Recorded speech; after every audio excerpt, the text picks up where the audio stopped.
it's Bess of White Cauldron. What you're hearing in the background is T-minus in the beginning. It's a playlist. It's supposed to help with tinnitus, and someone recommended it to me a while back. I appreciate that. You know who you are. So we're still working with our mirrors. Oh, hey, look. You can see it. I mentioned last time adult children of alcoholics, and got this glow effect going with photo booth now because my phone for some reason is not allowing me to video. 14 traits of an adult child. 1, we became isolated and afraid of people and authority figures. 2, we became approval seekers and lost our identity in the process. 3, we are frightened by angry people and any personal criticism. 4, we either become alcoholics, marry them, or both, or find another compulsive personality, such as a workaholic, to fulfill our sick abandonment needs. 5, we live life from the viewpoint of victims, and we are attracted by that weakness in our love and friendship relationships. 6, we have an overdeveloped sense of responsibility, and it is easier for us to be concerned with others rather than ourselves. This enables us not to look too closely at our own faults. 7, we get guilt feelings when we stand up for ourselves instead of giving in to others. 8, we became addicted to excitement. 9, we confuse love and pity and tend to love people we can pity and rescue. 10, we have stuffed our feelings from our traumatic childhoods and have lost the ability to feel or express our feelings because it hurts so much, which is also known as denial. 11, we judge ourselves harshly and have a very low sense of self-esteem. 12, we are dependent personalities who are terrified of abandonment and will do anything to hold on to a relationship in order not to experience painful abandonment feelings, which we received from living with sick people who were never there emotionally for us. 13, alcoholism is a family disease, and we became para-alcoholics and took on the characteristics of that disease, even though we did not pick up the drink. That's true of some, but not of others, as was mentioned in number 4. We either become alcoholics, marry them, or both. And 14, para-alcoholics are reactors rather than actors. Para-alcoholic was an early term used to describe those affected by an alcoholic's behavior. The term evolved to co-alcoholic and codependent. Codependent people acquire certain traits in childhood that tend to cause them to focus on the wants and needs of others rather than on their own. Since these traits become problematic in our adult lives, ACA feels that it is essential to examine where they came from and heal from our childhood trauma in order to become the person we were meant to be. Maybe just you think about how it might relate to you and how reading about it, journaling about it might help you. And I'm going to go back to the mirror. Probably can't see it with this filter. There we go. Louise Hay's mirror work. Yes.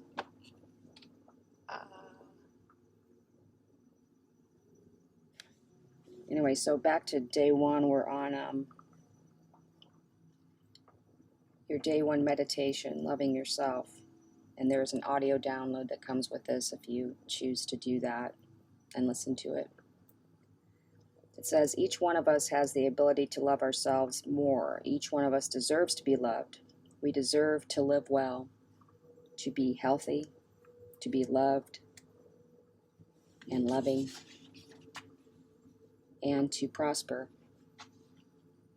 And that little child within each of us deserves to grow up into a wonderful adult. So you see yourself surrounded by love.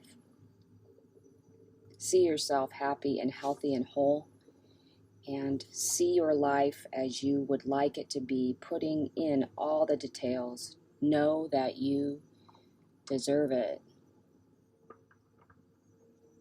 And then take the love from your heart and let it begin to flow, filling your body and then moving out from you. Visualize the people you love sitting on either side of you. Let the love flow to those on your left and send them comforting thoughts. Surround them with love and support and wish them well. And then let the love from your heart flow to the people on your right. Surround them with healing energies and love and peace and light.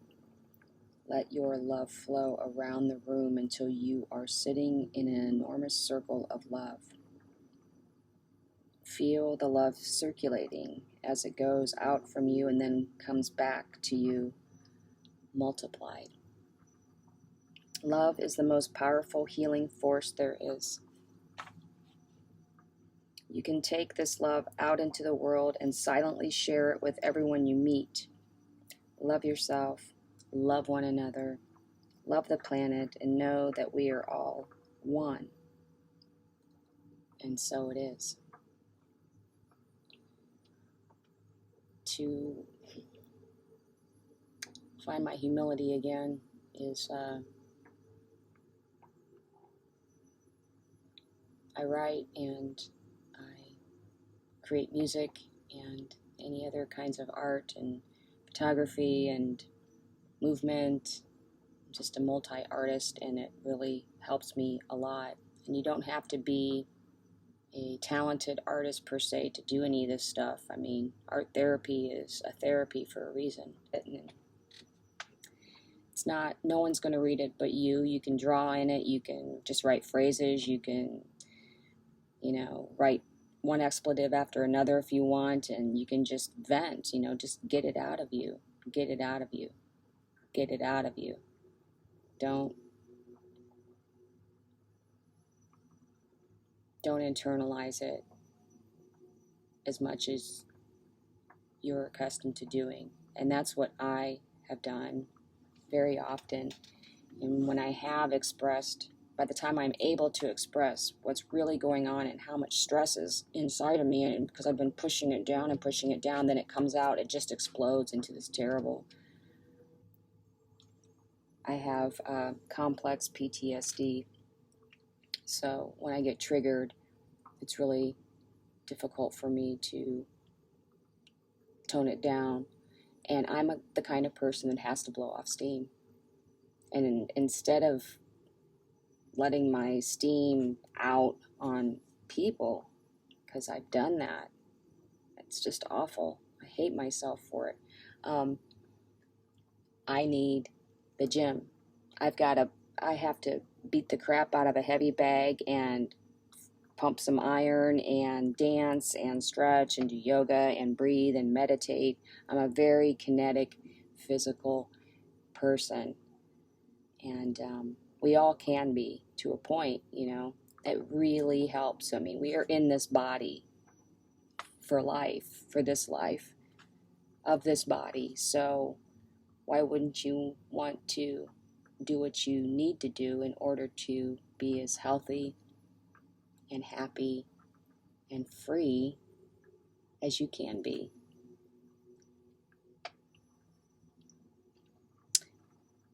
So I talked a little bit about ACOA, and there's also CODA, which is Codependence Anonymous, and of course the mirror work, and of course there are other recovery groups. There are all kinds of support groups out there, and with COVID having struck us all, there are a lot of online offerings, and I highly recommend it. It's helpful. And get a sponsor, or a buddy that's going through the same thing. You don't have to think of it as a sponsor or a buddy. Just talk to people that get where you're coming from, because you got to get this stuff out of you, man. You have to, especially when you're doing heavy kind of work like this mirror work. This is not to be taken lightly. It can open up a lot of stuff, and you got to make sure you're ready for it. And one of the things you absolutely, I think, have to do is if you're abusing any type of substance, you got to stop. You got to be grounded. You got to actively work on being grounded to do this work. and have a lot of support surrounding it. There's a difference between abusing a substance and using it medicinally. I just want to point that out, because I'm not here to judge, and I do whatever I need to do in order to treat the body, but I try to do things holistically first, meaning I try to really eat well and cut back on my cigarette smoking, and I have a quit date. It's been hard. I picked it back up after my brother died, so that's been tough. Anyway, so I'm kind of down, and I don't mean to give you guys down energy. I'm just being me, and it's 4:35 in the morning, and I've been up for 24 hours. I'm just having intense insomnia because of stress. Just the whole self-care thing. I take a Epsom bubble bath almost every day in the morning with candles, and I listen to meditations, and I go over my mantras, and I have to incorporate a lot of things: essential oils and movement and art and journaling and mantras and ritualistic things and just candles and just all kinds of things. If that stuff rings true for you, that's a suggestion. And this is probably my very favorite stone.